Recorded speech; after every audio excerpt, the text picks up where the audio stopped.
I pledge allegiance to the flag of the United States of America and to the republic for which it stands, one nation, under God, indivisible, with liberty and justice for all. Crest and national news stories making headlines today. It's Thursday, November 3rd, 2011, and there's a chill in the air, but not for much longer. That's right. There's a warm-up in sight, and the conditions will improve over the next few days. But don't put away your blankets just yet. I'm Chris Camper. With me today is Ian and Avery. And on today's show, we'll take a look at what events are right around the corner, as well as what fun classic toy just got a makeover as a Halloween costume for the price of $1 million. That's right, Chris. Also, we'll go over to Ian at the news desk to get an update on how the new iPad is being used as a parenting tool and why experts are saying that's a bad thing. For viewers who have comments, questions, and announcement requests, email us at talontsproductions@yahoo.com or visit us on Twitter to get that info to us. Our email address is at the bottom of the screen. To get info about our show or to view our web content, visit our YouTube channel and get caught up on our missed episodes. On the Falcon TV Web YouTube channel, you can catch up on the past episodes and everything Oakcrest. Our channel is updated daily and features other videos not seen on our show. All right, let's go over to Ian, who's at the news desk with the story on the iPad and why your little kids should stay away from it. Ian? Children how to learn the basics like colors, numbers, and shapes using an iPad instead of traditional teaching methods.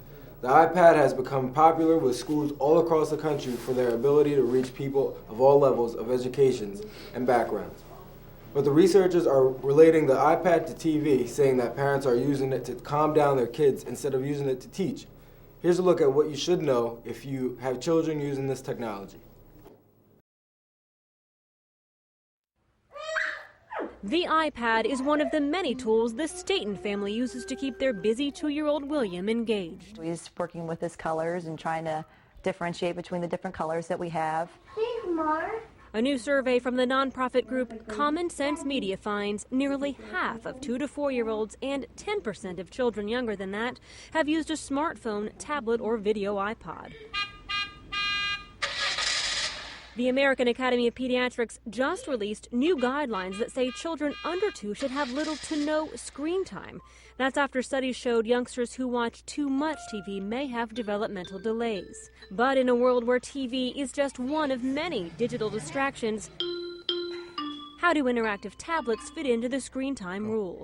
Experts say science has not caught up with technology. There are some possibilities for educational tools learned on these screens, and that's pretty cool. We just don't know what the benefits and what the risks are yet because no one has had time to study this group of kids. Dr. Ari Brown is the lead author of the new screen time recommendations. She says tablets are different from TV because kids can interact with them, which could inspire new ways to learn. But she stresses they don't take the place of unplugged playtime. What's really important for young children is they learn from real humans and real objects, and nothing in technology is going to be able to approximate the real thing. The Statens make sure William only uses the iPad for at most 20 minutes a few times a week. Hand up, go, go, go, go. They spend the rest of their time screen-free. Erica Edwards, NBC News. In clubs and meetings today, the MCIC will sponsor their leadership in cinema series with the movie Muslim on Thursday at 2:45 in room 403. The film Muslim will show until 5:15 and offers interesting perspective on the stereotypes of Muslims in the modern world. Tickets for the movie are $3, and that includes admission, pizza, and drinks. If you're interested on going to see the film, see Ms. Jones and guidance for a ticket. Sign-ups for this year's lip sync are taking place now, and if you want to get involved, you can still sign up outside of room 335 from now until Friday, November 4th. See Ms. Richardson for more information and with any questions because auditions are right around the corner. November 8th after school in the auditorium. And for upcoming meetings, the Sign Language Club will be meeting on November 16th and the 30th. That's right, cuz. And when it comes to films, over the next few days, we'll be bringing you previews of films produced by Medium 1 classes. Although Halloween is over, there's still some scares left for fans of suspense. And today we have a film from When Dreams Become Reality. Here's a quick look at the movie.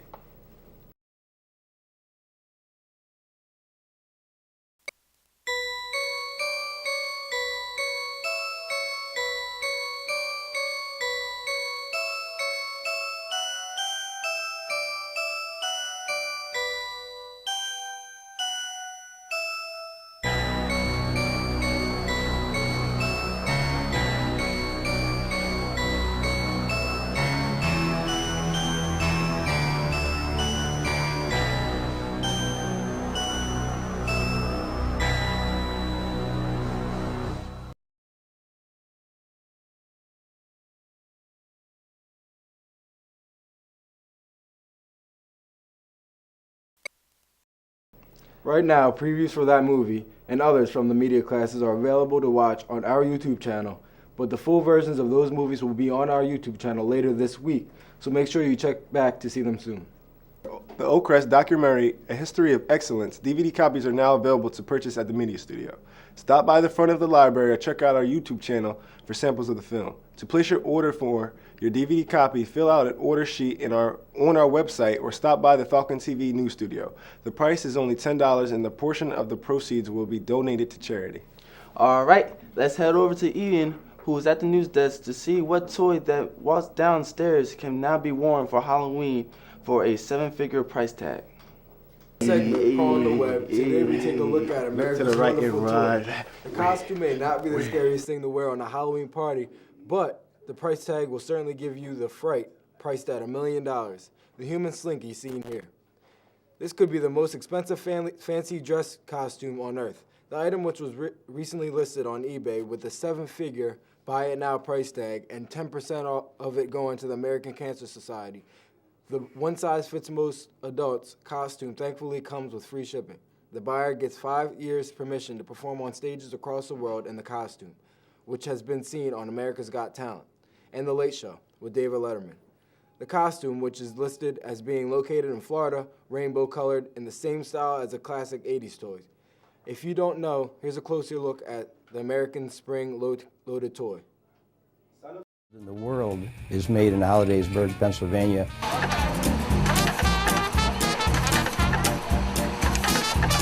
The Slinkies in Pennsylvania are manufactured on a number of machines that were built by the original inventor of the Slinky, Richard James. And he was a civil naval engineer, and his role was to design cushioning devices for destroyers, primarily for the sensitive equipment on destroyers. And he was working one day, and knowing his son, I can well imagine, he had a bunch of books piled up around his desk, and a coil fell off the desk and walked down the books to the floor. He was quite impressed by the movement of the coil, took it home to his wife, Betty, and said, "Betty, I think we can make a toy out of this." Gimbel's store in Philadelphia gave us the end of a counter, and we had 400 pieces, and we sold them in 90 minutes. So we were in business. The real explosion of business came when Betty made a decision in the early 60s to put it on television. Up and down just like a clown, everyone knows it's Slinky. I'm told that the jingle is one of the most popular advertising jingles in history. Ready to play, everyone knows it's Slinky. When we acquired the company in 1998 of James Industries, the average seniority was 28 years. We have about 50 employees in that location. On an annual basis, they produce millions. That workforce is a fine workforce that focuses on quality and production and is an example of why we should continue to manufacture in this country. Football and cheerleading teams have begun. And if you signed up and still want to play, you need to see Coach Petty in the men's phys ed office as soon as you can. The first GAA-sponsored volleyball-a-thon this year will be held Friday, November 4th at 6:30 p.m. If you want to play, there's only 2 days left to sign up. So get your team together and sign up with Ms. Delarenga in the gym. Or to get more information, the cost is $10 per person. And finally, in sports, time is also running out to support Oakcrest and help the athletic programs win $140,000 worth of athletic gear. Don't forget to go to findingundeniable.com, then follow the link to Facebook where you can vote for Oakcrest.